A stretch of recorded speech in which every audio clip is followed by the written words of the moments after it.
Tips. The time is 6:44 on this Sunday morning. Chief Meteorologist Scott Pillier is here. And Scott, you've been busy all morning long. Behind you, though, Pontchartrain Conservancy cam, not looking too bad. Not looking too bad at all. It is a mostly dry start across the metro area. The storms are starting to move their way into the Bayou and River parishes. And hey, this is not a bad thing because today, less heat, more clouds. I will take less heat because yesterday I was out and every time I'd open my door, it was like you could just feel the heat just like rushing and Right. It was crazy. It was also one of those days where I got into my car and like my glasses immediately like fogged up immediately because of the humidity. Steamy again this morning, but some relief is on the way, Aubrey. We'll talk about a weak front that is going to try to sneak its way into the area, dropping our humidity just a touch as we go into late Sunday and especially into early on Monday. Here's the radar picture right now. Notice the lightning counter, nearly 500 lightning strikes within just the past 15 minutes. A lot of the rumblers are over parts of coastal and southern Louisiana, especially in St. Mary Parish and Terrebonne Parish. A pretty nice thunderstorm complex as well, right through areas like Manchac, just south of Ponchatoula. These are going to kind of dodge much of the North Shore. My folks that are watching in Mandeville into Madisonville, we had a couple of sprinkles, maybe a stray downpour, but the worst of the weather or the heaviest of the rain just south of much of the North Shore right now. In Slidell, we had a couple of showers earlier, some continued rain on the east side of town, and an additional shower beginning to move towards Eden Isle over the next 10 minutes or so. So if you're traveling the Twin Span, heads up there in the metro. Dry for now, but we're watching this complex of storms that's gradually beginning to encroach on the metro. I do think we'll see some scattered storms through about 8 to 9 a.m. before the rain begins to diminish.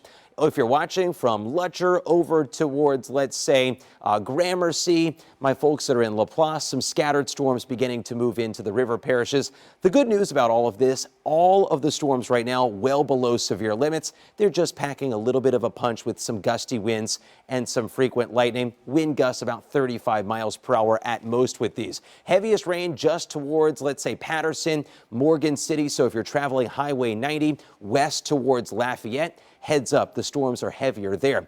This is the hour by hour. By 7 a.m., storms beginning to move through the metro area. Then they begin to push their way south as a front inches its way into the area. If you've got plans in Grand Isle, maybe doing some fishing later this morning, pretty good storms as we go towards the lunch hour. This is what I'm optimistic about. Clouds may hang a bit more tough this afternoon, and with kind of a mix of sun and clouds, high temperatures in the upper 80s to near 90, so a reprieve from the brutal heat today. There is a level 1 out of 4 flash flood risk. I think many areas, generally speaking, less than 1/4 of an inch north of I-10, maybe 1 to 2 inches of rain closer towards the coast in Dulac towards Cocodrie. Behind the front, there is some humidity relief, and it's really evident on water vapor imagery this morning. You can see this big counterclockwise spin. That's an upper level low. It's going to swing some drier air our way as we go into the overnight tonight. What that's going to do, in addition to making it feel a bit more bearable Monday and Tuesday, is lower our rain chances. Notice only a 10% chance through Wednesday. Slightly better odds as we go into this upcoming weekend. Today, if you've got any outdoor plans, Satchmo Summerfest or Saints Training Camp, it's going to be slightly less brutal. High temperatures in the upper 80s to low 90s. The humidity returns, Aubrey, as we go into the late week, especially by the time we get into Wednesday and Thursday. But after an impact day today, less rain, very spotty rain coverage Monday through Wednesday. All right, Scott, thank you. Say